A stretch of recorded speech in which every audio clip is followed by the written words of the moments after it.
Muy buenos días a los radioescuchas que nos sintonizan en las frecuencias de Telemetro Radio, a quienes nos ven por streaming a través de Metcon en RPC Televisión, en señal de televisión digital terrestre y en la plataforma de Telemetro Cuarto Poder en YouTube. Bienvenidos a la emisión de hoy, jueves 22 de junio del año 2023. Oye, qué buena entrevista esa a Edward Mosley Ibarra. El hombre estaba como lagartija en baldosa, patinando. Bueno, en el campo internacional las notas más importantes hemos destacado tres y la plegaria por los tripulantes del sumergible Titán. Jair Bolsonaro inicia hoy jueves un proceso que puede convertirlo en el primer presidente en la historia de Brasil inhabilitado para aspirar a primer expresidente, para aspirar nuevamente a ocupar ese cargo. ¿Y esto por qué? Porque cuando era presidente citó a un grupo de diplomáticos al Palacio de Planalto para manifestarles lo que supuestamente era manipulación de las urnas electrónicas que maneja el Tribunal Supremo Electoral de Brasil. Y eso se considera un abuso de poder, porque no reparó Bolsonaro en hablar mal del proceso electoral, del Tribunal Supremo Electoral, de mentir diciendo que el manejo de las urnas estaba tercerizado, y eso lo va a llevar a partir de hoy a un proceso que puede determinar esa inhabilitación por 8 años. En Ucrania, a pesar de que el gobierno ruso y el propio Vladimir Putin han minimizado o tratado de minimizar los avances en la contraofensiva ucraniana, pues le salió la bruja, porque el jefe del grupo Wagner, el grupo de mercenarios contratados por el gobierno ruso para hacer operaciones dentro de la operación de invasión de Ucrania, ha dicho que el gobierno ruso miente a su población sobre la realidad que se está dando en el campo de batalla. Están engañando al pueblo ruso, dijo en un mensaje de audio difundido por sus portavoces el señor Prigozhin, jefe del grupo Wagner. Y fue tan allá la declaración que dijo que un día se van a despertar los rusos y se van a dar cuenta que han perdido la península de Crimea. Imagínense el tamaño de lo que está denunciando el señor Prigozhin. Lo que pasa es que siendo un jefe de un grupo mercenario, pues también su credibilidad está en entredicho. Y ayer en París se produjo en el barrio latino de París, un barrio muy conocido en el área antigua de París, un área histórica donde queda la Universidad de la Sorbona, donde quedan los dormitorios de los estudiantes que vienen de fuera de París, que estudian en la Sorbona, una explosión que hasta ahora se le atribuye a una fuga de gas. Fue una terrible explosión ayer por la tarde, derrumbó un edificio de muchos años de antigüedad y hubo 37 personas heridas. Se reportaban 2 desaparecidos, pero uno parece que no estaba en el área y apareció en otro sitio de la ciudad. Y bueno, como mencionábamos, sigue desesperadamente la búsqueda del sumergible Titán. Ya se está agotando el oxígeno que había en reserva duraba para 96 horas que se cumplen hoy por la mañana. Así que sigue la búsqueda. Hay un optimismo, pero que todos los que están participando en esa operación, tanto de los guardacostas de Estados Unidos como de la Fuerza Naval de Canadá e incluso naves privadas, saben que esos 5 tripulantes están dependiendo de un milagro. Hasta ahí las notas internacionales. Bueno, en el plano local tenemos hoy invitado a Luis Ernesto Carles, diputado del Partido Panameñista del área de Coclé, específicamente del área de La Pintada, porque queremos conversar con él sobre un tema que es un tema de actualidad latente, que ha sido cuestionado por grupos ambientalistas, grupos antiminas, defendido por grupos empresariales, incluso por personas especialistas. Aquí tuvimos a Roderick Gutiérrez, que es un especialista en manejo y en consultorías medioambientales, y queríamos conversar con el diputado Carles todos los aspectos que tienen que ver con el desarrollo, explotación, concesión de Minera Panamá, ahora que nos aprestamos a que ese contrato, una vez aprobado por el Consejo de Gabinete, pase para referendo de la Contraloría, lo que se da por descontado que va a ser así, y luego pase a la Asamblea, en donde será analizado, estudiado, y solamente puede ser aprobado o rechazado. No se le pueden hacer modificaciones. Bienvenido, diputado Carles, a Cuarto Poder. Muchas gracias, Guido. Cuéntenos, háganos un balance de lo que usted considera desde su posición de diputado de la República, del área específicamente, que una de las áreas que ha sido beneficiada con esta actividad de Minera Panamá, sobre el contrato, los cuestionamientos que ha habido y la visión que usted tiene como diputado. Bueno, primero que nada, me considero un especialista sobre el tema, porque recuerda que yo, al ser ministro de Trabajo, estuve desde un seguimiento muy cerca durante la construcción de este proyecto minero. Yo sí quisiera hacer un poco de docencia. Esta es una concesión que inicia en 1997 sobre áreas muy determinadas para la explotación de minerales o recursos metálicos, en este caso una explotación que en un momento durante los años finales de los años 90, inicios de los años 2000 hasta el 2010, hubo una explotación del metal conocido como oro, y luego ya en el 2013 se inicia la construcción de lo que hoy conocemos como el proyecto de cobre, construcción que terminó en el año 2018, en octubre del 2018.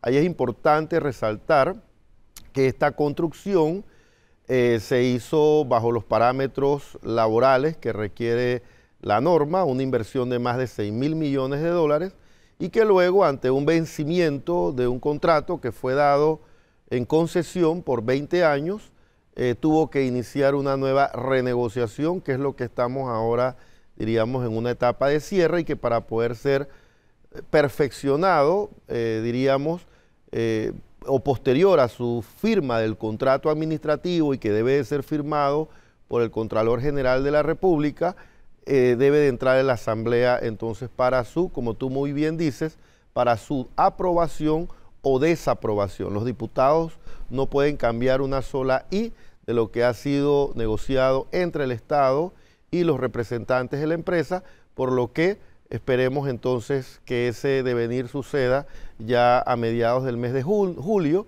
o empezando el mes de agosto. En el medio... Un resumen, sí, diríamos, muy objetivo. Sí, faltó la parte de la declaratoria de inconstitucionalidad. Hubo una declaratoria de inconstitucionalidad. Correcto. Recuerda que todos los contratos administrativos, todos los bienes que son dados en concesión, tienen que ser revestidos a través de un contrato administrativo. Aquellos, en cuanto la concesión puede ser de 10, 15 o 20 años, está, diríamos, la práctica o la doctrina establece que también pueden ser revestidos a través de convertirse en ley de la República para poder darle mayor seguridad jurídica, pero que no es una ley nacional inherente a todos los ciudadanos, sino que es como un convenio entre las partes, entre el Estado o entre el que está suscribiendo. Hay muchas concesiones que han sido suscritas a través de contratos leyes. Tenemos, por ejemplo, la explotación bananera en Barú, por ejemplo, para los que nos están escuchando, para que esa concesión o esa inversión privada pueda trascender no solamente a un periodo de 4 años o 5 años y pueda revestirle la seguridad jurídica a esa inversión extranjera, entonces ese contrato administrativo luego se hace a través de un contrato ley donde se establece un sinnúmero de cláusulas y que le da mayor seguridad a la inversión extranjera. Sobre todo se utiliza la figura de los contratos ley cuando va a haber algunas disposiciones que contrarían o que no van acordes con los códigos vigentes en la República, para darle la misma jerarquía, ¿no? El contrato ley es el caso de este contrato ley de Minera Panamá, que está para discusión de aprobación o rechazo solamente en la Asamblea. Uno de los cuestionamientos que hacen grupos tanto ambientalistas como otros que se oponen a la renovación de este contrato o a la firma pues, de este nuevo contrato, es que se constituye una especie de enclave colonial. Aquí nos lo dijo el abogado Harley Mitchell Morán, que era una especie de enclave colonial porque a la Minera Panamá se les da unas facultades que son prácticamente soberanos en el área de la concesión minera. Digámoslo así, su visión sobre ese tipo de señalamientos. Bueno, todas las concesiones administrativas que existen sobre el uso limitado de recursos o de bienes, no solamente está con el tema minero, hay otro sinnúmero de contratos administrativos que ha hecho el Estado. Pero sobre estos elementos, porque yo también he escuchado, sobre la exoneración de bienes muebles, eso es una exoneración que ya tiene el Código Minero. El Código Minero establece que aquella maquinaria o aquellos elementos de tecnología que se requieren para un uso específico son exonerados. Con el tema de la contratación laboral, si así también queremos decir, en el 2097 la contratación laboral de extranjeros podía llegar hasta un 25%.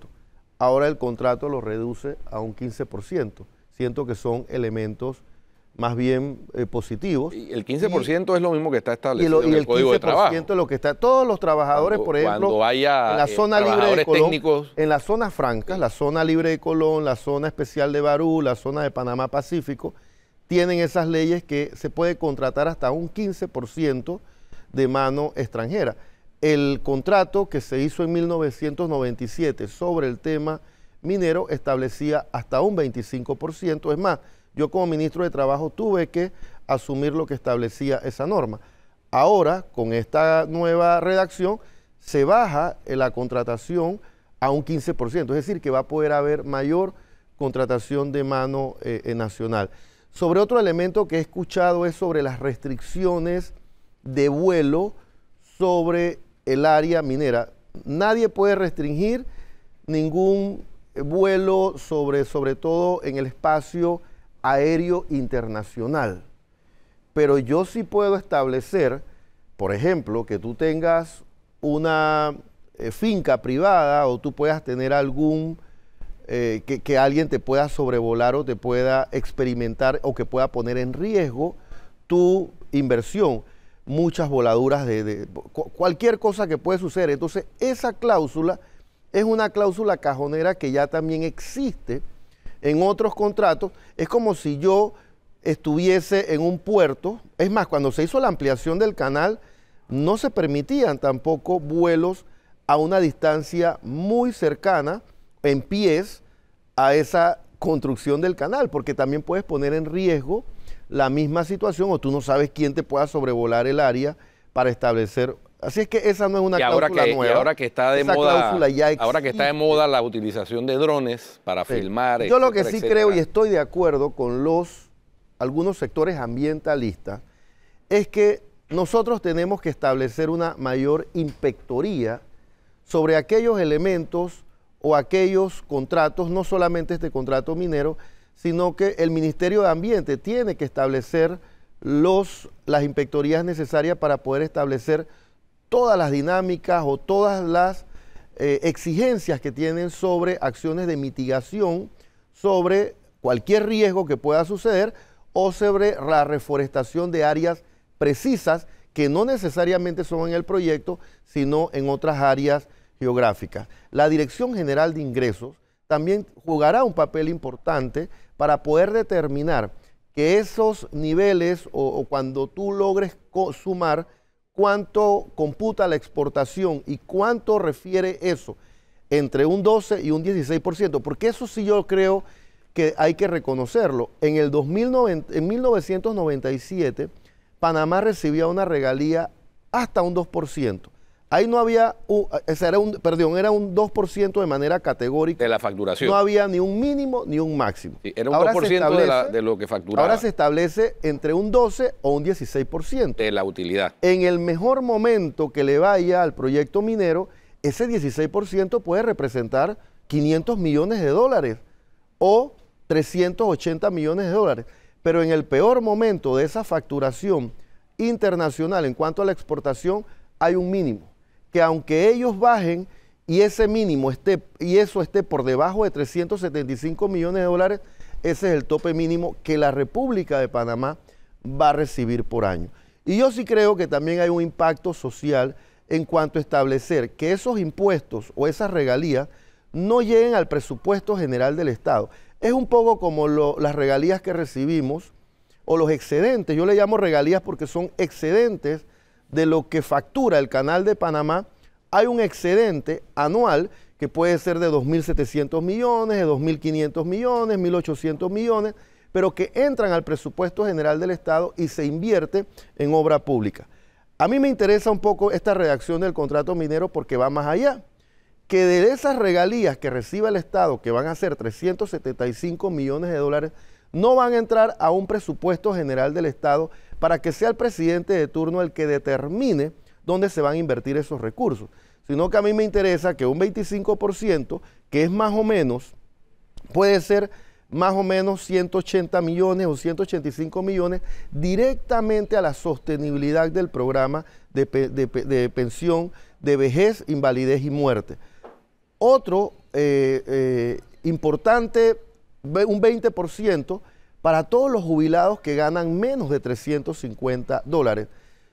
Todos los gobiernos, el presidente Cortizo, sabemos, yo no soy este gobierno, pero yo sí tengo que pensar como país que a mí sí me interesa que los jubilados y pensionados que ganan menos de 350 dólares se le pueda equiparar y pueda haber una conexión directa de eso que va a ingresar y que pueda verse un beneficio directo a un número determinado pero importante de jubilados y pensionados. Y lo otro, que es lo que va en regalías a los municipios directamente. Por ahí veía en redes, yo siempre he sido un defensor de la inversión extranjera y todo lo que genera empleo. Porque no olviden una máxima, si no hay empleo, no hay desarrollo. Y los únicos que generan empleo en un país es la empresa privada o los proyectos de inversión pública. Más nadie genera empleo. Lo productivo. Es lo productivo. Claro. Entonces, este es un proyecto que genera 7.000 empleos, que genera una inyección económica de 400 millones de dólares a la economía nacional, que esos trabajadores son formales, que pueden generar empréstitos en los bancos, que pueden generar consumo en los supermercados, que pueden generar en las escuelas públicas o privadas o pagar colegiales y mueven un sinnúmero de otros sectores de la economía. Y algo importante, del cual he sido objeto de críticas, y lo vuelvo a decir, yo estoy contento que me hayan incluido al distrito de La Pintada, así como al distrito de Donoso y al distrito Omar Torrijos Herrera. ¿Sabes qué pasaba antes desde 1997, Atenógenes y Guido? Que lo que recibían, lo recibían los alcaldes. Y los alcaldes inventaban hacer obras que al final no tenían ningún impacto. Entonces, eso se quitó del contrato. Ningún alcalde, ni el de Donoso, ni el de La Pintada, ni el de Omar Torrijos Herrera van a recibir nada en sus arcas municipales. Aquí hay un destino del 20% que más o menos significa 93 millones de dólares anuales que va a recibir el distrito de La Pintada, que va a recibir el distrito de Donoso y el distrito Omar Torrijos Herrera en obras de impacto social.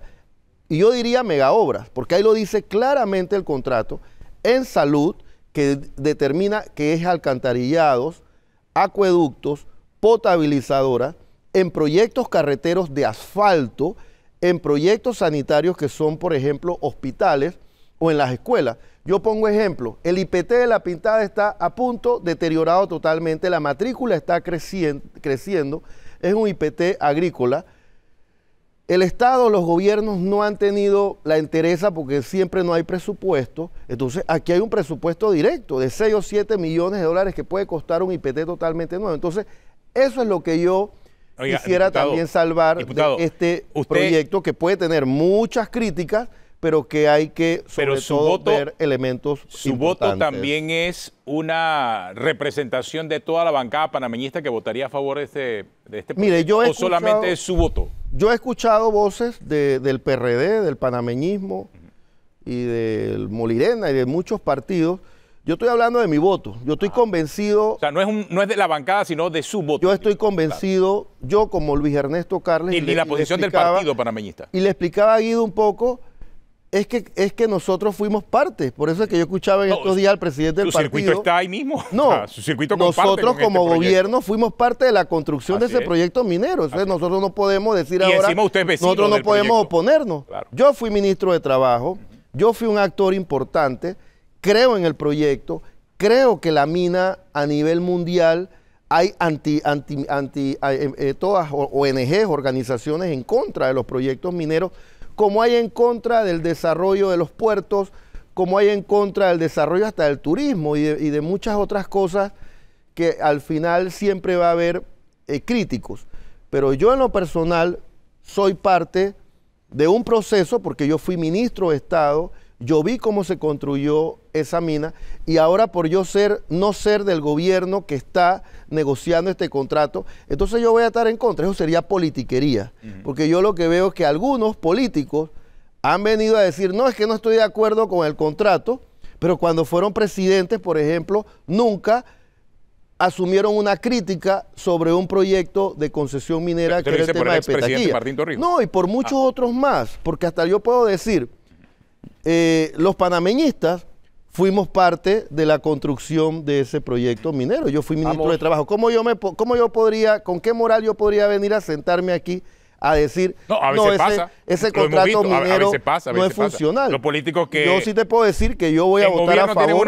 Una posición y cuando está en oposición... Ahí hubo una vicealcaldesa que en algún momento estableció, hay una crítica ambiental, pero cuando estuvo en su cargo del 2014 al 2018... Pero es que esa vicealcaldesa fue una vicealcaldesa ¿por eso?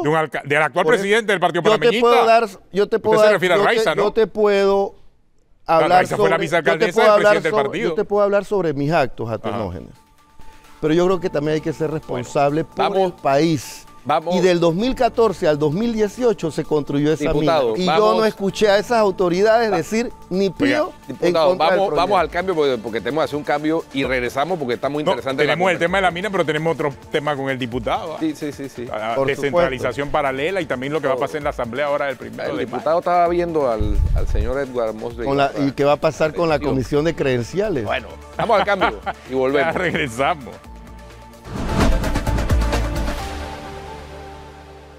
Bueno, continuamos aquí en Cuarto Poder en el noticiero matutino. Bueno, después de entrevistar al diputado Carles, conversé con el director de la Autoridad de Descentralización, Moley Ibarra.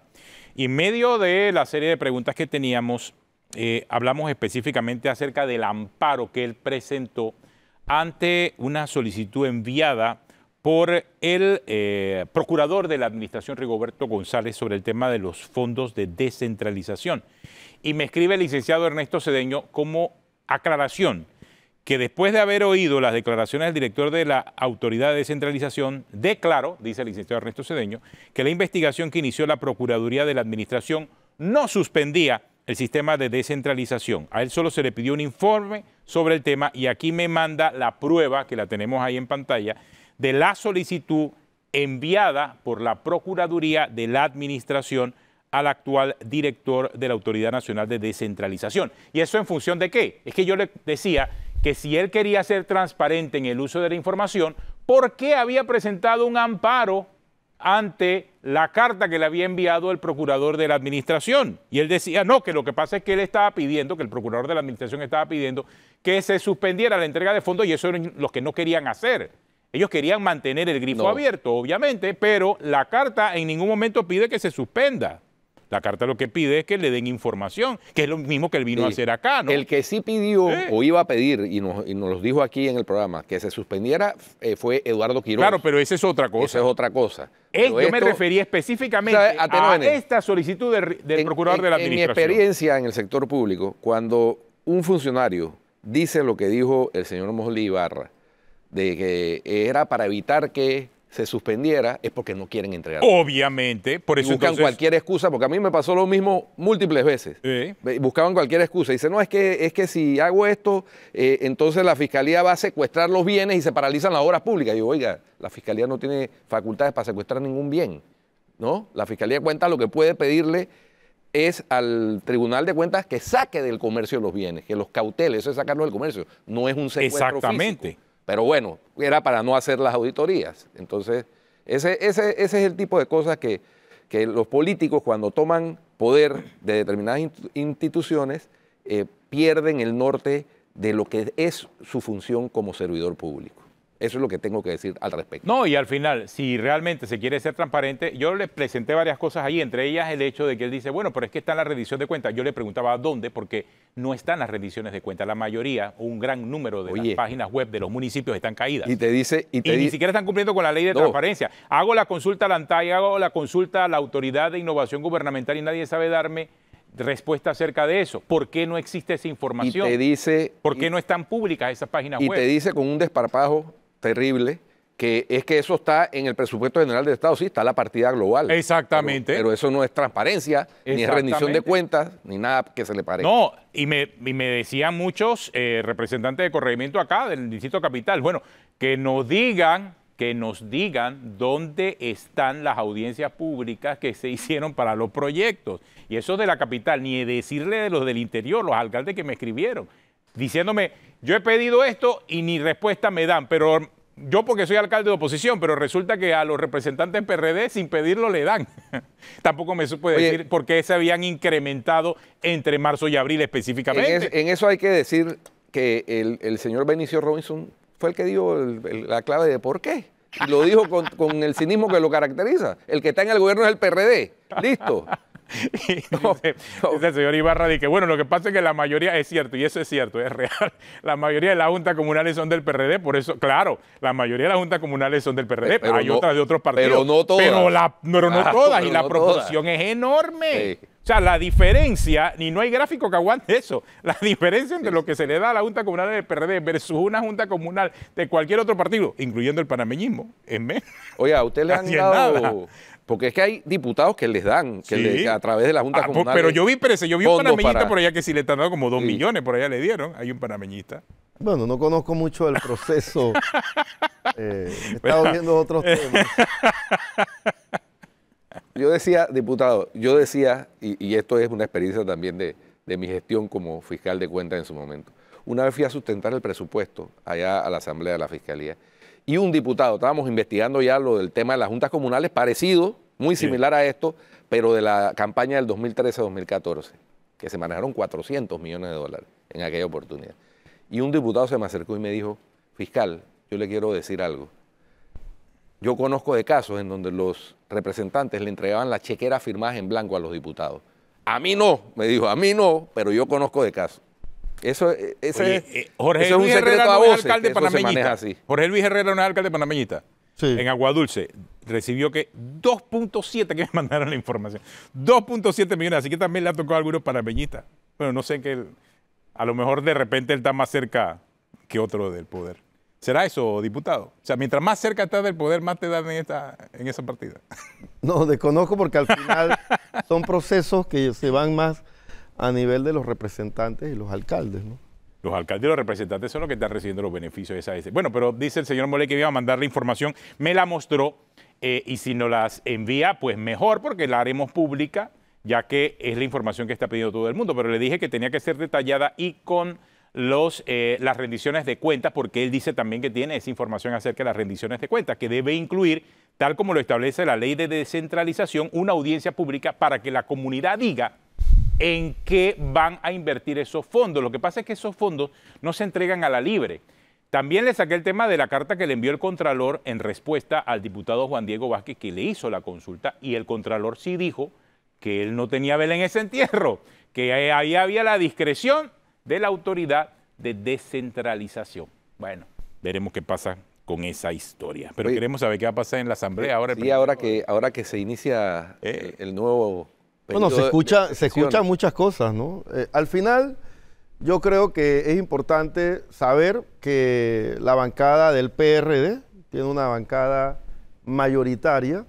Conocemos que entre ellos existen las fricciones que ya son públicas, pero que quizás esas desavenencias logren después atenuarse o atenuarlas y al final encuentren ellos su consenso, se pongan de acuerdo y elijan su candidato como lo han estado imponiendo en estos 4 años hacia atrás. Lo último que supimos es que el candidato diríamos, de la directiva del partido tenía los votos porque se iba a unir con otra bancada. La segunda bancada, acuérdate que es la bancada que tiene la señora Ábrego. La bancada disidente de Cambio Democrático. La bancada disidente de Cambio Democrático, así es que si esa unidad se da, disidente de su partido, nada, pues, no hay más nada que hablar, porque en la última votación que se hizo, creo que quedaron 22 a 12 o a 13, así es que si ella suma 22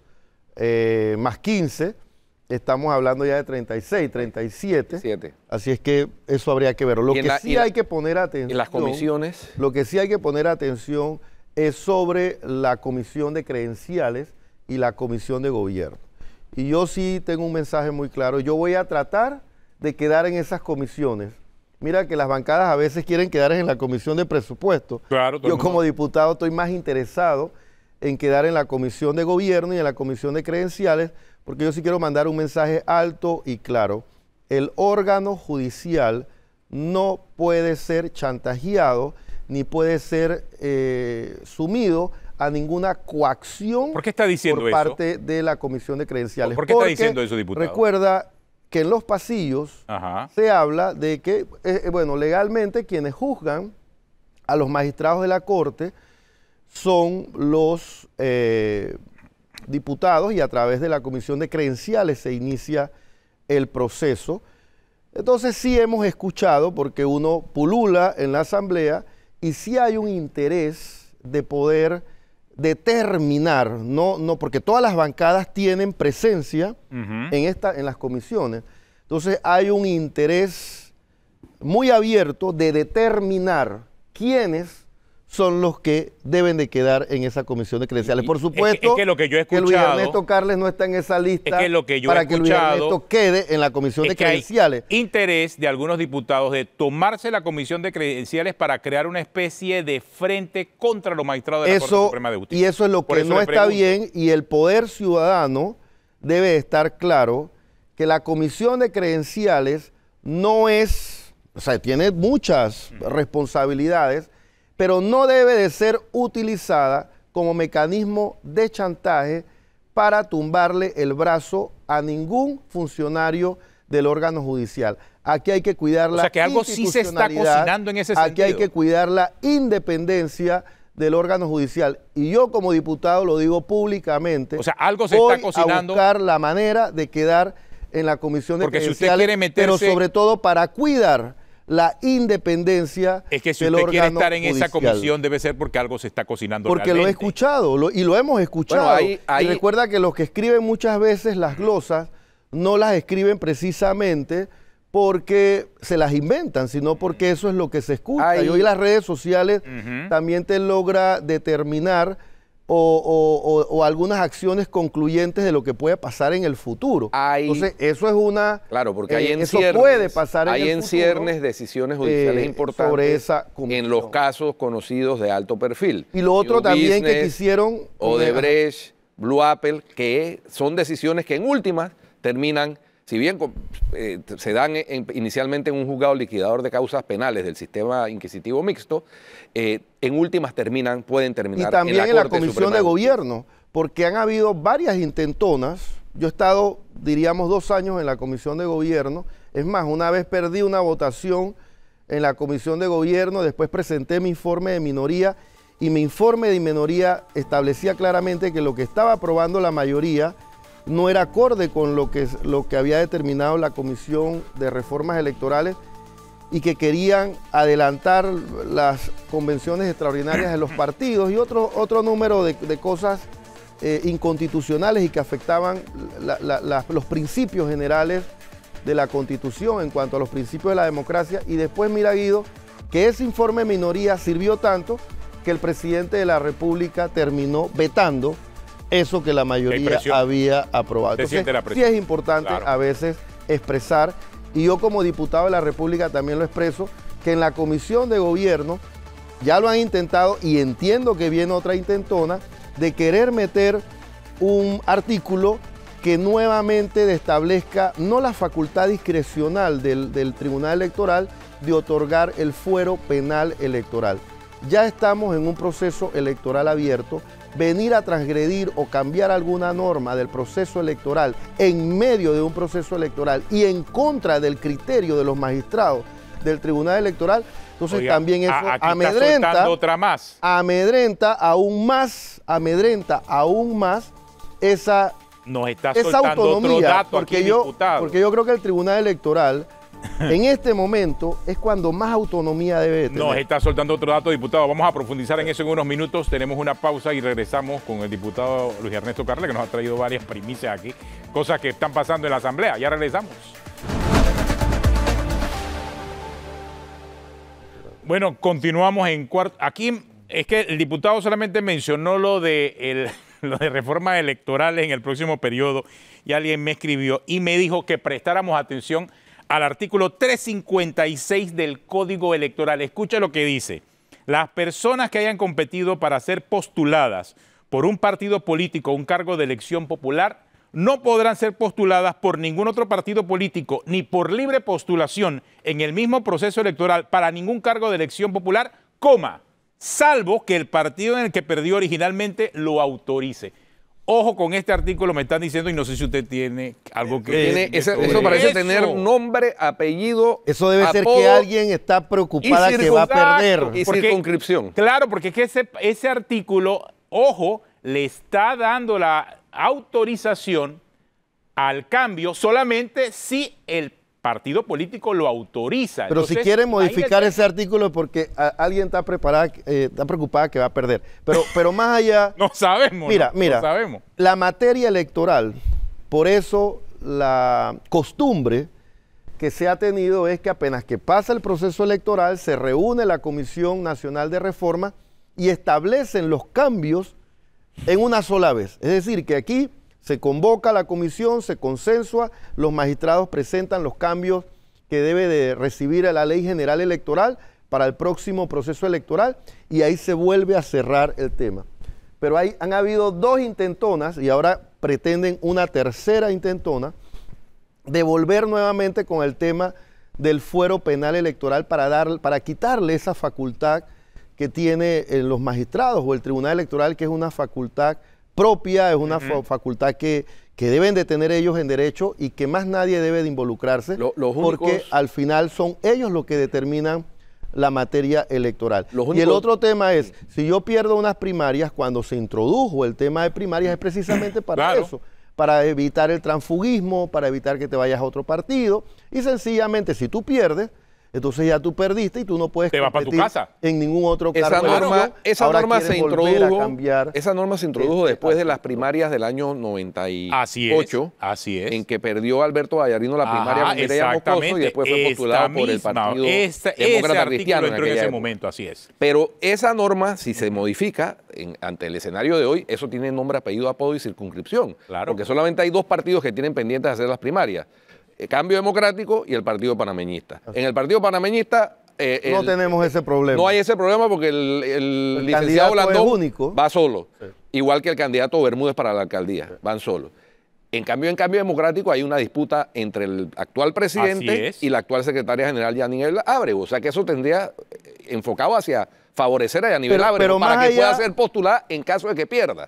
Pero más allá es donde tú no puedes usar la asamblea, eso es lo que no debe pasar. Tú no puedes andar usando la asamblea para hacerte trajes a la medida. La asamblea está en modo político. Ahí tú lo estás retratando. Claro. Cuando debieron de legislar para aprobar la ley de extinción de dominio, ahí nada más se retrataron 32 diputados. Ahí hubo un pocotón de diputados que no estuvieron. A lo mejor estos son los que están ahora buscando modificar esto, porque siempre se van a asociar con los que al final tienen intereses comunes. Y ya para terminar, ya que lo mencionó, extinción de dominio, ¿pasará o no pasará en este Tiene que venir nuevamente. Lo importante es que hay un retrato de 32 diputados que vamos a estar insistiendo sobre ese tema, y hay también un compromiso del presidente de la República y esperemos que lo traiga a la mesa los primeros días de julio. Muy bien, muchas gracias. Gracias, diputado Carles. Dejó bastante información aquí sobre la mesa. Bastante. Muy interesante. Bueno, si usted sigue en Telemetro Radio, siga con el brunch y en RPC Televisión, siéntese quien pueda. Chao. ¿Acaso?